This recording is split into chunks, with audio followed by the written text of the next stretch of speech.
Bonjour les amis et bienvenue sur Libre Hypnose. Alors pour ceux qui ne me connaissent pas, je suis Jordan Mézance, le créateur de Libre Hypnose et praticien en hypnose sur Tremblay en France.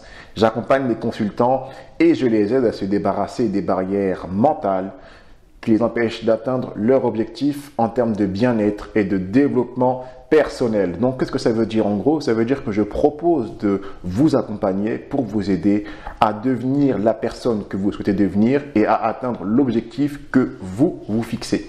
Et aujourd'hui, je vais justement parler d'une chose qui est importante lorsqu'on veut changer. Cette chose qui nous empêche de devenir la personne que nous voulons être, c'est le fait de se mentir. Avant de rentrer dans le vif du sujet, si ce n'est pas déjà le cas, pensez à vous abonner à ma chaîne, pensez à liker la vidéo. Vous verrez que je partage beaucoup de vidéos sur le changement. C'est quelque chose qui me passionne. J'aime bien savoir pourquoi les gens changent, comment les gens peuvent changer et tout ce qui est motivation, hypnose, un peu de psychologie, etc., bien-être, etc. Alors, mes amis, lorsqu'on veut commencer à faire un projet, il y a souvent quelque chose qui se passe dans notre esprit, c'est qu'on va commencer à se mentir sur le projet. Pourtant, c'est quelque chose qu'on veut réaliser à cœur, mais on va parfois se trouver des excuses pour ne pas faire le projet. On va se dire « Ah, c'est pas le moment, ah, j'ai pas la compétence, je ne sais pas comment m'y prendre, oh, j'ai la flemme de le faire. » Enfin, on va trouver plein de choses qui vont retarder la réalisation du projet.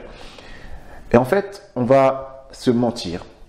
On va, dans sa tête, s'inventer un récit qui va justifier notre inaction. Et qu'est-ce qui se passe quand on fait ça? Eh bien, rien. On ne fait totalement rien. Ou peut-être une chose, c'est qu'on va chercher dans l'environnement des choses qui vont venir valider notre récit. Et ça, mes amis, en termes de résistance, c'est ce qu'il y a de pire. Parce que là, la résistance ne va pas venir de quelque chose d'extérieur, des gens qui vont vous dire que vous ne pouvez pas y arriver, ce qui est parfois le cas. La résistance va venir de l'intérieur. C'est vous-même qui allez vous convaincre que vous ne pouvez pas arriver à réaliser quelque chose. Admettons par exemple, si je prends le cas du permis de conduire, d'ailleurs allez voir ma playlist réservée à cette thématique, vous allez vous mettre dans la tête que vous ne pouvez pas réussir à conduire. Et alors, qu'est-ce qui se passe? Votre subconscient, il entend. Et il va vous faire avoir des réactions, des émotions et des sensations qui vont valider votre mensonge. En fait, vous allez distordre la réalité de façon à ce qu'elle corresponde à ce que vous vous attendez à vivre. C'est pourquoi, mes amis, il faut, dès lors que vous voulez réussir quelque chose, que vous avez un projet, commencer par arrêter de vous mentir. Arrêtez de alimenter des croyances négatives sur vous-même et sur votre projet. L'important, c'est de garder à l'esprit ce que vous voulez faire et de continuer à croire avec foi que vous pouvez réussir. Sans ça, c'est même pas la peine de commencer.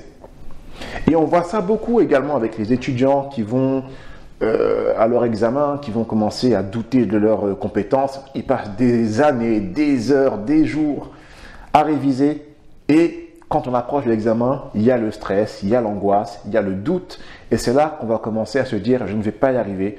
Et c'est là malheureusement qu'on va adopter des comportements qui vont venir valider notre mensonge. Et je dis bien mensonge et pas croyance parce que c'est un mensonge. Ah, mes amis, je vous laisse. Il y a mon consultant qui est arrivé. Pensez bien surtout à ne pas rester dans cette croyance négative et à commencer à développer de meilleures croyances. J'espère que cette vidéo vous a plu. N'hésitez pas à la partager si vous pensez qu'elle peut aider les gens autour de vous. Je vous remercie et je vous dis à très bientôt sur Libre Hypnose. Ciao!